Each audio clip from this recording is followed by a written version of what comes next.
하나님의 말씀 잠언 23장 31절입니다. 잠언 23장 31절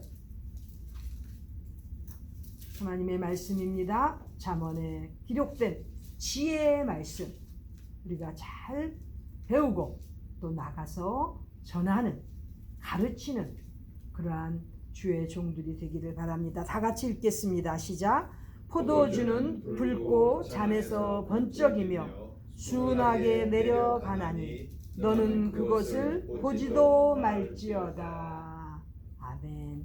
오늘 잠언에 기록된 하나님의 말씀인데 요즘 세상이 점점 더 악해지다 보니까 웬만한 술은 아주 우리 크리스찬들도 괜찮은 줄로 이렇게 수용하고 있습니다. 교회에서는 이미 술, 담배 얘기를 하지도 못하고 지적하지도 못하는 그런 시대가 되었는데 하나님의 말씀은 1.1획도 변화시킬 수가 없습니다. 오늘 본문의 말씀에 보니까 포도주에 대한 말씀인데 결국 포도주를 너는 쳐다보지도 말지어다 이 말씀입니다. 결론은 포도주 쳐다보지도 말라는 거지요. 보기에는 아주 불그스름해가지고 잔에서 포도주 잔은 또 이쁜 잔들이 많잖아요. 번쩍번쩍이지요. 또 이 포도주는 보통 순하게 내려간다고 생각해서 심지어는 비행기에서도 줍니다. 그렇죠? 이렇게 포도주가 아주 순하게 내려가는 멋있는 붉고 반짝이는 이러한 술인데 그럴듯해 보이지만 너는 그것을 쳐다보지도 말라는 것이 오늘 하나님의 말씀에 기록된 내용입니다. 포도주, 여기서 말하는 와인 포도주는 우리가 포도주스, 포도즙으로 생각하고 마시는 것과는 다릅니다. 즉 발효가 되어서 이미 알코올 성분이 생겨나면 그때부터는 그 화학작용으로 말미암아 포도의 순수한 기능보다는 술의 기능으로 가기 때문에 문제라는 거지요. 포도주 또 맥주도 마찬가지지요. 막걸리도 마찬가지고 소주 같은 것, 고량주 이런 건 완전히 케미컬로 더 세게 한 거니까 죽으려면 먹는 거고 그런 거는 오늘 성경 말씀에서는 아주 가장 연하고 그럴듯한 보기에도 좋은 포도주에 대한 말씀을 기록하시면서 너는 쳐다보지도 말라고 이렇게 말씀하십니다. 왜? 포도주를 마시게 되면 뱀같이 물린다는 거예요. 포도주가 뱀 같다는 거예요. 또 독사같이 쏜다는 거예요. 오늘 본문 말씀 다음에 보니까 마침내 뱀같이 물 것이요 독사같이 쏜다는 거지요. 가까이 하면 안 되겠죠. 뱀 좋아하고 독사 좋아하는 사람들은 마귀 족속들입니다. 비슷하니까 좋아할지 몰라도 절대 우리 일반인들은 뱀같이 그렇게 물고 독사같이 쏘는 포도주 쳐다보지 말아야 됩니다. 또 이 포도주는 눈에 괴이한 것이 보이게 한다는 거예요. 네 눈에는 괴이한 것이 보일 것이요. 포도주 술 마신 사람들은요 그 술병만 봐도 여자같이 보이는 거예요. 그러니 괴이한 게 보이는 거지요. 안 된다는 거지요. 포도주 쳐다보지도 말으라는 거지요. 또 마음에서는 망령된 것을 바란다는 거예요. 술 먹고 헛소리들, 쓸데없는 소리들, 망령된 소리들을 하기 때문에 포도주는 쳐다봐서도 안 된다는 거예요. 술은 가까이에서도 안 되고 쳐다봐서도 안 된다는 것입니다. 또 이 포도주는 너로 하여금 꼭 기분에 바다 가운데 누운 자 같을 것이요 돛대 위에 누운 자 같이 그렇게 느끼게 만든다는 거예요. 현실 감각이 없어진다는 거죠. 현실을 인지하지 못한다는 거예요. 바다에 그 돛담배 위에서 돛대에 누우면 어떻게 됩니까? 죽음으로 가는 거죠. 죽음으로. 현실 인식이 없어진다는 거죠. 또 이 포도주를 먹는 사람은 스스로 말하기를 사람이 나를 때려도 나는 아프지 않아. 또 나를 상하게 해도 내가 감각이 없어. 즉 모든 것을 잊어버리고 감각이 마비되는 죽음으로 가는 길로 간다는 거지요.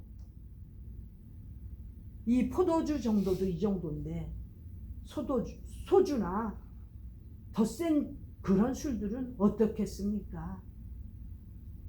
죽음으로 가는 길이라는 거예요. 쳐다보지도 말아야 된다는 거죠.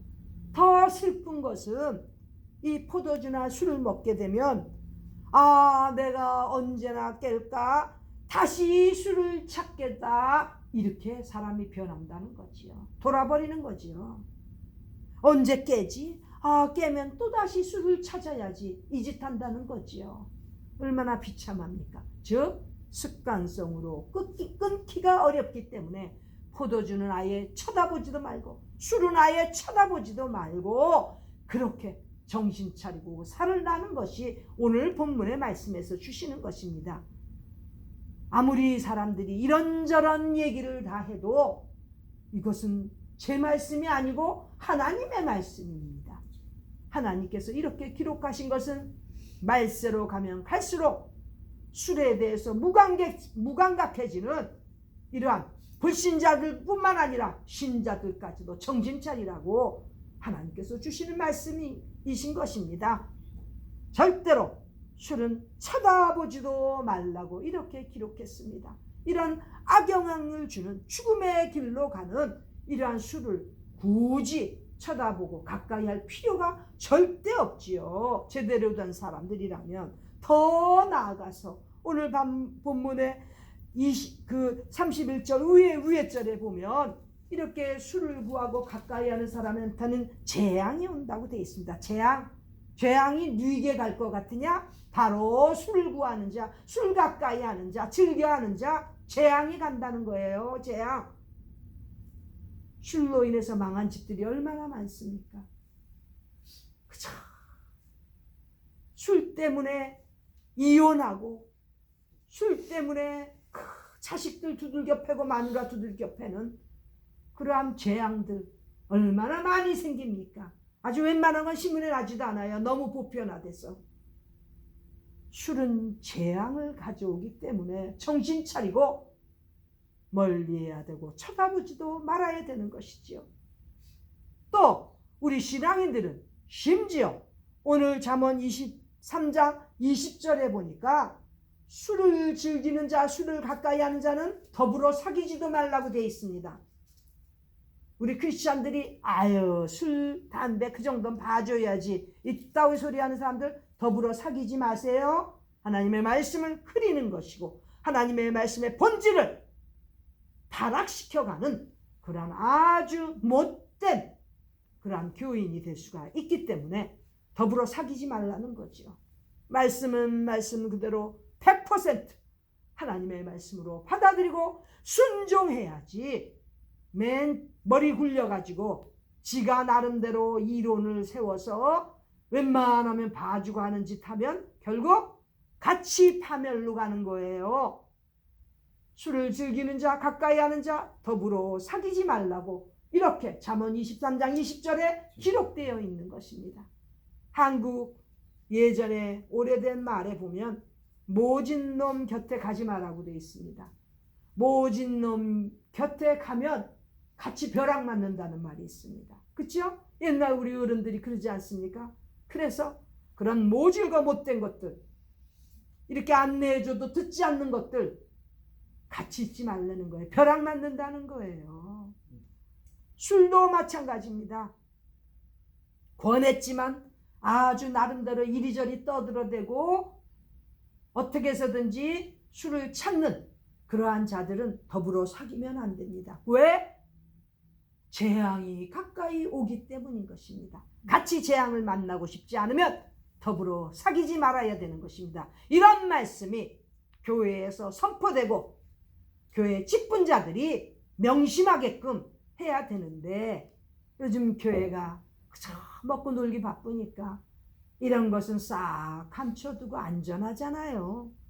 가슴 아픈 일이지요. 어쨌든 우리 하나님의 말씀은 변하지 않고 지금도 우리에게 교훈을 주십니다.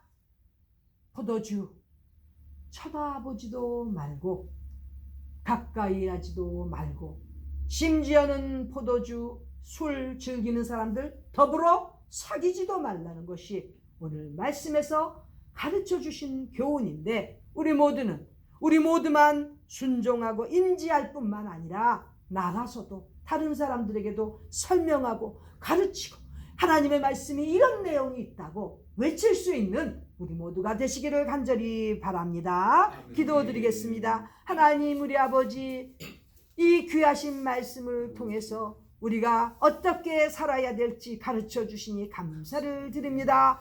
포도주, 모든 술 종류들 쳐다보지도 않도록 다른 사람들에게도 가르칠 수 있는, 얼마나 나쁜지를 가르칠 수 있는 우리 모두 되게 하여 주시고, 존귀하신 하나님께서 늘 성령으로 우리를 인도하여 주시옵소서. 존귀하신 예수님의 이름 받들어 간절히 기도드립니다. 아멘.